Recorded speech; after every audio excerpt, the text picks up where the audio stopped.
Alright, hey, what's going on everybody?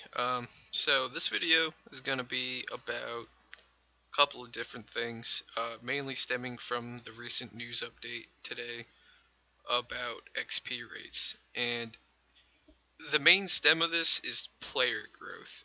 For the server to grow, it needs to have more people interested in it, and a lot of people go to private servers because they're easier than just playing RuneScape, but there are other reasons for that. Like me, I don't like playing RuneScape because the economy is so fucked up, which is where a lot of different things branch off. And the reason the economy's fucked up in RuneScape is because of the Grand Exchange, plain and simple. Because I was making money doing Herbalore before the Grand Exchange came out, and now I think you lose like 200 mil trying to get 99 Herbalore. So, I mean, it economy that works backwards doesn't make any sense to me. So, I mean, it kind of makes the game off-putting. Because you think of it this way: if you bought the supplies to make something, you wouldn't sell it for less than what you bought to make it. That wouldn't make any sense, would it? You wouldn't take that time to make something for someone to buy that's not going to profit you. It just wouldn't make any sense. Now, player growth is definitely going to be important for keeping the server alive. If we don't have any player growth, the server's not going to stay alive. And a key thing that a lot of players have left for that have jumped into, I guess what you would call a pre-launch beta that's not going to do anything because it's pretty much what the state of the game is right now. And the biggest complaint is training slow. And yeah, there are different game modes, but the different game modes don't affect your skills, it just affects your combat, which doesn't help in the long run regardless of what anyone says, because there are things you need to boss. A high combat level is not going to get you anywhere. If you have 99 attack, strength, HP, magic, it's all well and dandy, but you need prayer, and prayer is slow. Especially if you don't know how to train it. I mean, a lot of people have never used Ectofunctus before, so it's completely new to them. We don't have Gilded Altars yet because construction's not out, so a lot of people just bury bones as they train Slayer. So that's one thing. Um,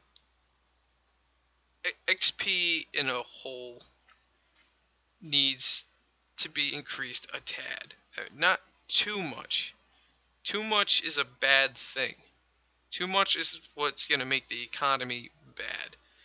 And I know there's some attempts out there to make things balanced by changing these higher XP game modes drop rates so they're less than normal RuneScape, or higher if you have a lower one to balance out your difficulty level, and it doesn't work, and it doesn't work for a lot of reasons.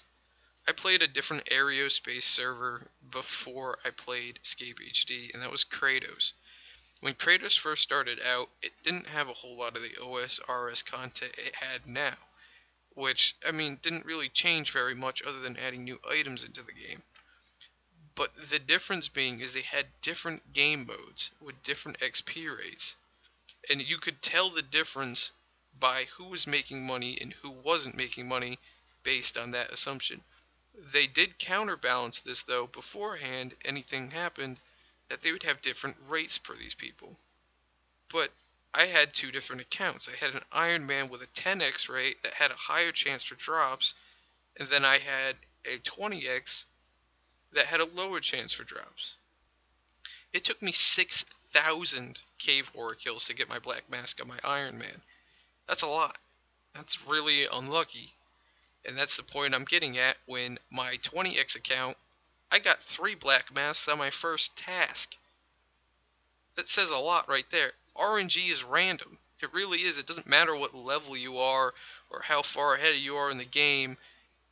It's 100% random luck, which really doesn't matter. Saying you have a higher combat, it's kind of pointless if you can't fight any of these bosses. So the game modes we currently have in game just don't make any sense to me, personally. I mean, I guess other people find it a little bit easier to get through training, and it's definitely going to make Slayer easier, but end game content is not really going to have an effect on it until you get your prayer level up, because, yeah, 43 prayer offers those protection spells, but you're not going to be able to get anywhere if there's no prayer pots in game, and you're not going to be able to stay long because you don't have enough prayer points to hold out. So it's going to make bossing extremely hard for those people who get there. So what would an ideal XP rate be? Would a ladder system be a good idea? Who's to know? A ladder system, yeah, could be a great idea, but once again, there needs to be a cap, and a reasonable cap. Think of it like this. And if we do a ladder, it's not going to start from reverse and work to slope, because it's going to make end game content even worse, especially when you're trying to get a 99 to grind out like 200 mil. It's just going to keep getting slower and slower. So a regular ladder system would be the only thing I think would be a good idea if it was a thing. Or we just change to a different solid scaling rate. So 10x, think of it this way. So say you got 15 woodcutting. 15 woodcutting in Scape HD is like, what is it? 1, 2, 3, 4, 5, 6, 7, 8, 9, 10.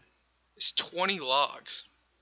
So it takes 10 logs at 10x to get 15 woodcutting instead of 20. But that's not the only advantage this has. Yeah, it speeds up, which is nice. I think it's a reasonable thing. You speed up your XP gain, but you also have more inventory space for that run, which means you're getting more than that in XP per hour. So it's faster. But it's not super fast. It's fast, but it's not too fast. You still are able to actually play the game without being way ahead of the game.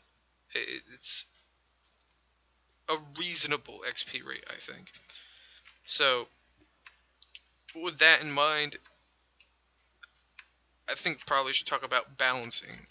As far as balancing goes between different game modes, there's not really any sort of disadvantage with the game modes we currently have, because it's just combat. Like I said before, having high combat's not going to help you with bosses if you can't pray against it, and if no one's selling anything like prayer pots and super strength sets and anti-poisons and all this stuff you need for certain boss fights, anti-dragon fires, it's almost pointless to have that XP mode, unless you just want to wait, which I really wouldn't want to. I think sitting there you'd get bored, especially if that's your goals for you just want to be that PVM person.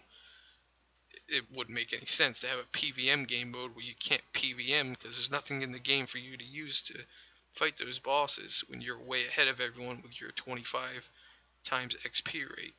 So, because, I mean, put it this way, I currently am sitting at 80 strength. I would have probably 99 in all of these if I was 25 times already, with ease. So, I'm currently 5 times, and I'm currently enjoying the 5 times XP rate. It's nice, I can relax.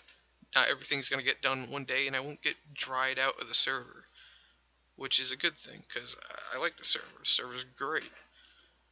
The community's good, but in order for the community to grow, we need to adjust things, and I think the XP rate is the biggest problem, and it's been brought up finally, and I think taking this stuff into consideration, it really, really would help to have a little bit of a higher XP rate to get the economy moving, but not too much, because you don't want an overflow of these high-end potions that everyone can make, because they're just going to crash in price. There's going to be so many of them. No one's going to need them anymore because everyone's going to be able to make them. So it literally would make skilling pointless. You'd have a skiller who skills who doesn't make any money from it. They just train and grind and get no reward. So that's my 2 cents on the situation. Hope you enjoyed the video. Have a good conversation below in the forums and see what everyone thinks. Have a good one.